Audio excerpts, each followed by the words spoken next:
कितने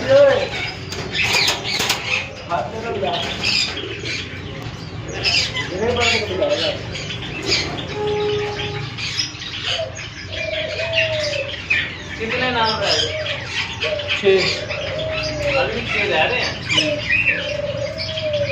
यार। जान दोस्तों किसी और को दिलवा रहा है, पैसे दोस्त को दिलवा रहा है।